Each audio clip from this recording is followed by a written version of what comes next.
we are in the part where actually Pharaoh is letting or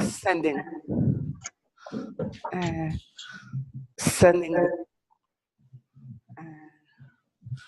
away, meaning his government is being broken, but then something gathers uh, his strength and uh, let's say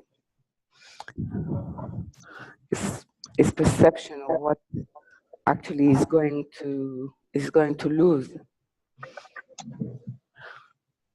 So he's actually chasing Israel to a point where there will be a conclusive, one can say, a conclusive battle. It means that in the way Pharaoh has been leading himself, meaning choosing to harden his heart, meaning it means this is the way that will be open. It's a law. This is the way that will be open to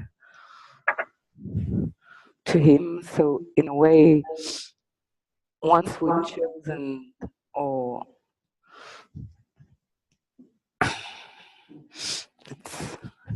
it's very difficult point whether Pharaoh has a choice at this time. It seems that not. He has no choice, for the constitution of the way Egypt and Pharaoh chose to handle the first request, and the way actually he persuaded himself to pay the full price, made a psyche or constitution or understanding or perception that makes everything that happened before not a reality. Okay. So it seems that everything in this story, though it's not the apparent story, is bringing us to the point of being able to see the difference. It's as though the veil that is separating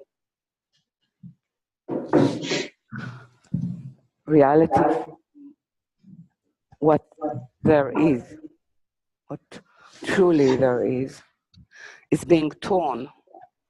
And it's being torn on not only for not only for Israel, but for everyone who is participating in the event. Okay.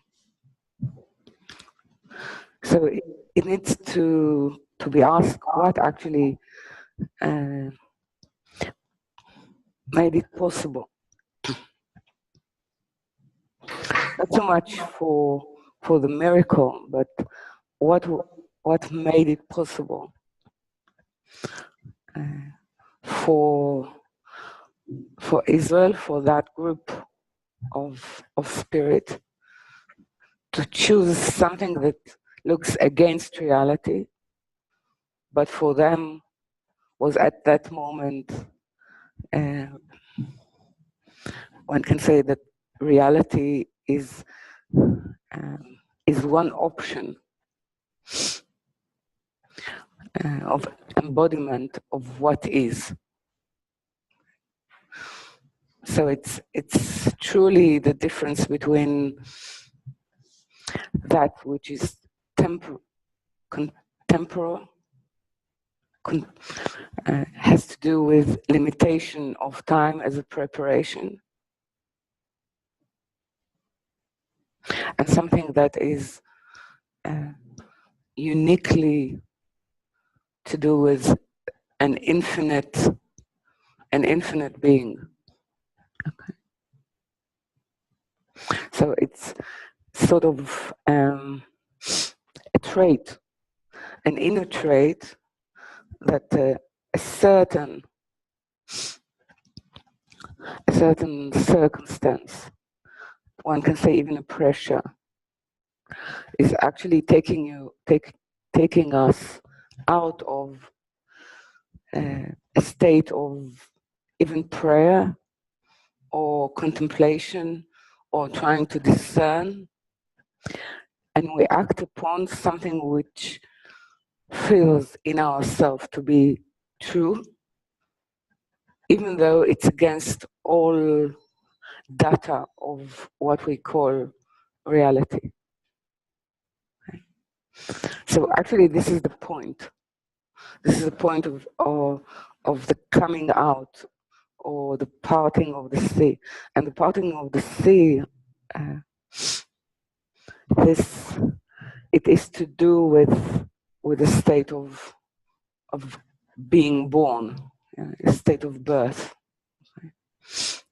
So if we're asking from the standpoint of the fetus, or the standpoint of that which is going to be out in a minute, going into a complete unknown, pushing itself, or as well being pushed. But there is a point that they need to be a joint endeavor. Okay. So we're speaking about this point of joint endeavor, and a point of joint endeavor or partnership with higher, with the intention, with the plan, with the plan of the creator, with the createe, is everything that we know in relation to Tzimtzum Bet, which is actually parting the whole face of Bina. It's like a break that parts her higher parts, like the head, one can say, and the body, and allows Malchut to be in, let's say, in partnership of sharing the light, or that which is. So one can say that in parting of the Red Sea, one can actually see a reenactment of the act of creation through the story, or through the one can say the general biography of the spirit, okay? That they can actually cross from one state of, one can say, of not being aware of their mission, into a state of being in partnership with the mission of the purpose of all creation. So it's more than for one or for a group of spirits. It's an event of creation starting to have, I can say, a grasp or hold into the history of human being, and the grasp is conscious. It means that this is actually the moment, this, let's say, quality of this quality of spirits gets, they can actually feel their name, meaning feel their purpose, and feel what is actually acting through them. So this is a few points that I wanted to start with. Okay. It seems that they are not yet completely prepared, yeah, but definitely they are being chosen to be prepared. Then they're going to be prepared for like another warm time, which is to do with 40 years in the desert, okay, which starts with this, which starts with the, one can say, all the Egyptian traits in themselves are coming up, and only when they are coming up, they can actually be reformed. A person cannot reform that which is not in him consciously. Okay, so this is what we see. What is coming up after the crossing? Because the crossing is a joint value, and from the moment there is a meeting point or a merge of the value of Bina, I can say, the value of what will be the trait of bestowal with the spirit. It actually brings out everything that does not match it. Okay. So, if I'll stop for a moment and I'll ask if there is some question from before or from what you've seen or heard now. Okay. Ari, okay.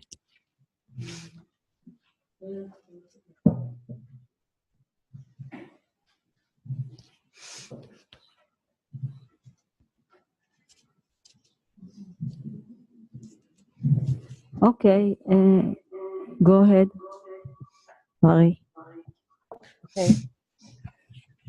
Good morning and good afternoon. This is connected to what you're speaking about now, I think, and it's a question that came from Alice's text messages from the night study of this week. And she said, what I got was that when someone who's in reform like eats, that they, like when they receive the light, that they're like nourishing the intention for all or something like that. Is this ringing a bell? Well, let's say if as a vessel we have two stages. One is actually engraving or etching the vessel itself, which is a first extension of the light. That it means it's a preparation or reforming the vessel. Reforming vessel, it means in our term language is to reform the ability to be able to feel. It's like giving birth to a sense, to a spiritual sense. So it's like in fetus. Before there is a sensation of something, there need to be a build up or a forming up of, let's say, a nerve system that could actually feel. So first there is the first extension of the light is to form an ability to sense the light, and then the second extension actually result in being able to sense it. So you're saying whether the first extension of the light is to do with awe, yeah, or one can say fear of, one can call it fear of losing the ability and not to fear to lose the ability to feel that which was forming in you, an ability to feel. Okay. So this is more to do with the awe. It means that the first action of the extension of the light, the vessel is called awe. In order for love to be able to extend itself to it, the vessel for love is awe. Because it speaks about the importance of the vessel in relation to the light, how it feels about it, what is the choices that the vessel made or makes a choice. You fear a human being, you fear everything that can, where's the center of gravity of your feeling? Fearing of suffering of the world, or fearing that the higher is actually suffering because it cannot extend its true nature. It's a completely different vessel. Okay? So yes, the first extension of light is forming up the ability to feel actually the nature of the light. It's like, as I say, the fetus is being prepared to sense not what is in the womb, but to sense what will be outside. It's a futuristic preparation. Yeah, it's the same. It's like when something prepares us, which we call the whole process of reformation, is not against something that we already perceive. It's preparing us to be able to perceive when we will go out from the state that we are in. Okay. So it's a very important process. So we are now, when we speak about this portion of Beshalach, we're speaking about actually the ability to get to be born. The ability to be born is actually always a participation of two forces: the force of the mother and the force of the baby. So something is pushing it out, and something in the baby is feeling that it's time because it becomes too narrow, too constricted, and everything in him is prepared actually for something that is there outside. So there is a sort of, one can say, the pushing it out and the need to get out in unison. And this is what we call a birth, okay? And synchronized birth, okay? So yes, there is a need to get out, to be in a state, let's say, of not being haunted by the mother, which is basically Egypt. It's a moment of Israel and those Egyptians who chose to join them, which is called later and already Erval. Actually, at least for that moment, to move into a different future, into a different circumstance. Yeah, to go into outside, into not the preparation mode, but into the real, that which is.